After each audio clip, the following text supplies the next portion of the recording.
Shalom, saudara dan saudari yang terkasih dalam Tuhan kita Yesus Kristus. Marilah kita luangkan waktu beberapa menit untuk berkencan dengan Tuhan saat ini, agar dari hari ke hari kita semakin dekat dengan Tuhan, sehingga hidup kita semakin diberkati dan menjadi berkat. Pembacaan dari kitab Yosua bab 6 ayat 3 sampai dengan 4. Haruslah kamu mengelilingi kota itu, yakni semua prajurit harus mengedari kota itu sekali saja. Demikianlah harus engkau perbuat 6 hari lamanya, dan 7 orang imam harus membawa 7 sangkakala tanduk domba di depan tabut. Tetapi pada hari yang ketujuh, 7 kali kamu harus mengelilingi kota itu, sedang para imam meniup sangkakala. Demikianlah sabda Tuhan, syukur kepada Allah.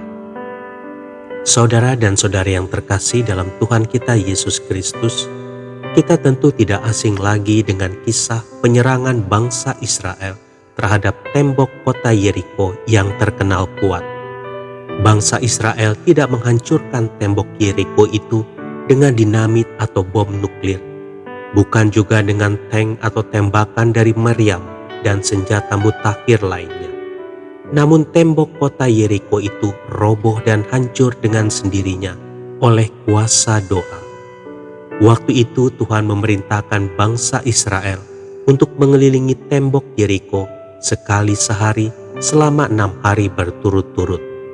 Pada hari ketujuh, mereka diperintahkan untuk mengelilingi tembok Yeriko selama 7 kali sambil meniup sangkakala dan bersorak-sorak dengan suara nyaring.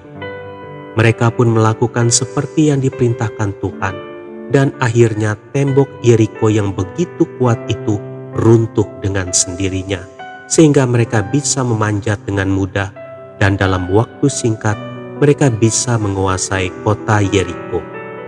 Saudara dan saudari yang terkasih dalam Tuhan kita Yesus Kristus, kehidupan kita juga seringkali berjalan seperti itu. Berbagai masalah mungkin saja sewaktu-waktu datang dan kita merasa tidak beroleh jalan keluar. Jalan hidup kita seperti terhalang oleh tembok yang demikian kuatnya, sehingga kita merasa mustahil untuk melaluinya. Di saat-saat seperti itu, kita bisa belajar dari kisah tembok Yeriko. Bangsa Israel mengelilingi tembok itu dengan tekun sambil berdoa dan memuji Tuhan. Demikian pula dengan hidup yang kita jalani.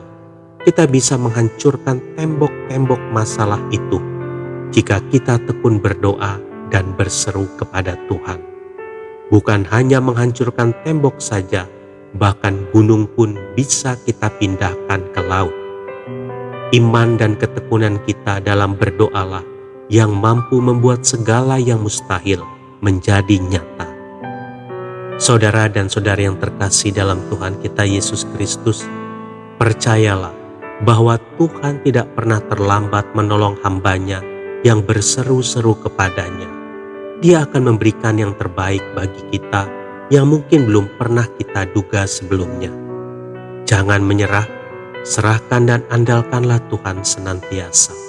Sebab hanya bersama dengan Tuhan, semua masalah akan selesai dan kita akan keluar sebagai pemenang, bahkan lebih dari pemenang. Tuhan Yesus memberkati. Marilah kita berdoa dalam nama Bapa dan Putra dan Roh Kudus. Amin.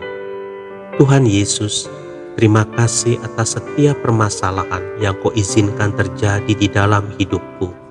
Melalui itu semua, aku belajar untuk mengandalkan Engkau saja, dan aku percaya pada saat aku mengandalkan Engkau, maka cara-Mu yang ajaib mampu menyelesaikan setiap permasalahan yang terjadi dalam hidupku.